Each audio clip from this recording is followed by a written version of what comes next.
بسم اللہ الرحمن الرحیم۔ شروع اللہ کے نام سے جو بڑا مہربان نہایت رحم والا ہے۔ ذوالقرنین عباسی میں انہیں دعوت دیتا ہوں وہ تشریف لائیں اور اپنے خیالات کا اظہار فرمائیں۔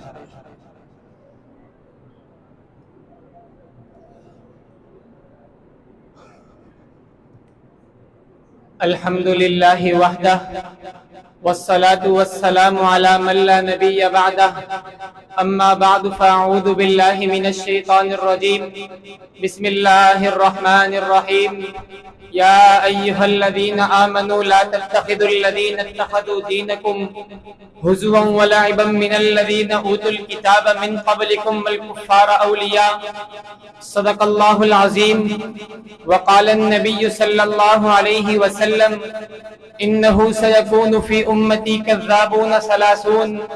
كلهم يزعم انه نبي وانا خاتم النبيين لا نبي بعدي او كما قال عليه الصلاة والسلام۔ اس جان دو عالم پہ فدا جان کریں گے، اس جان دو عالم پہ فدا جان کریں گے، یوں عشق کی تکمیل مسلمان کریں گے۔ انگریز کی ہر چال کا مرزائی ہے مہرہ، انگریز کے مہرے کو پریشان کریں گے۔ وہ وقت بھی آئے گا ارباب حکومت، وہ وقت بھی آئے گا ارباب حکومت غدار و وفادار میں پہچان کریں گے۔ واللہ وہ دن آئے گا خود ان کے پجاری ربوے کے صنم خانے کو ویران کریں گے۔ ہم اہل جنوں اور جھکیں موت کے آگے، ہم اہل جنوں اور جھکیں موت کے آگے، ہم جب بھی مرے موت پہ احسان کریں گے۔ میرے انتہائی واجب الاحترام معزز و مکرم ذی وقار منصفین عظام اور میرے ہم سفر ہم مکتب ہم مشن ساتھیوں، السلام علیکم ورحمۃ اللہ وبرکاتہ۔ سامعین گرامی، یہ سوال ذہن میں سر اٹھاتا ہے کہ دنیا میں طرح طرح کے کفار پائے جاتے ہیں، آخر قادیانیت کا ہی تعاقب کیوں؟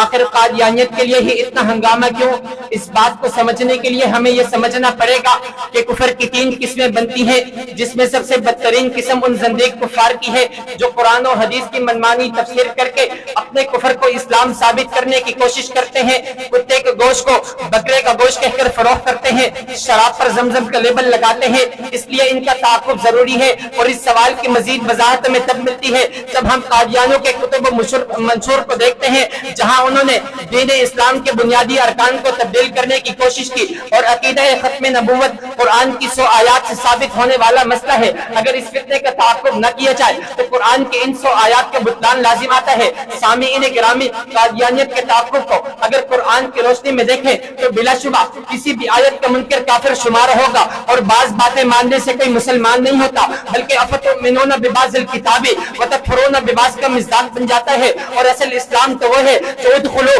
فی السلم کافہ کے تابع دار لائے ہیں۔ سامعین محترم، بات کو سمجھیے، قرآن کہتا ہے یا ایھا الذین آمنوا لا تتخذوا الذین اتخذوا دینکم ہزوا ولعبا من الذین اوتوا الکتاب من قبلکم والکفار اولیاء، کہ ان لوگوں کو دوست نہ بناؤ جو دین کا مذاق اڑاتے ہیں، دین کا استہزاء کرتے ہیں، کچھ کو مانتے ہیں کچھ کو نہیں مانتے، من گڑت تعویلات کرتے ہیں، اس لیے کہ یہ دین کے دشمن ہے۔ اور سامعین محترم، موجودہ دور میں دین کا مذاق بنانے والوں میں سب سے بڑا فتنہ قادیانیت ہے۔ وہی قادیانی جس نے خاتم النبیین کی طے شدہ تعریف میں رد و بدل کرنے کی کوشش کی، وہی قادیانی جس نے ذلی و بروزی کا منجن بیچا، وہی قادیانی جس نے نزول عیسیٰ کا انکار کیا، وہی قادیانی جس نے معاذ اللہ نقل کفر نباشد خود،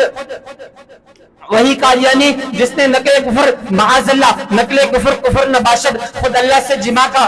خود اللہ تعالیٰ سے جمع کیا، اور وہی قادیانی جس نے وہی قادیانی جو قرآن کے مقابلے میں تذکرہ نامی کتاب لے کر آئے، وہی قادیانی جو صحابہ کرام کے مقابلے میں صحابہ کرام لے کر آئے، وہی قادیانی جو خلفائے راشدین کے مقابلے میں نام نہاد خلفاء لے کر آئے، اور آج سے 1400 سال پہلے رب کائنات نے لا تتخذوا عدوی وعدوکم اولیاء کا اعلان کر کے ان سے لا تعلقی کا اظہار فرمایا۔ اور سامعین محترم، اگر حدیث کی بات کی جائے تو یہی وہ ملعون جس نے آقا علیہ الصلوۃ والسلام کے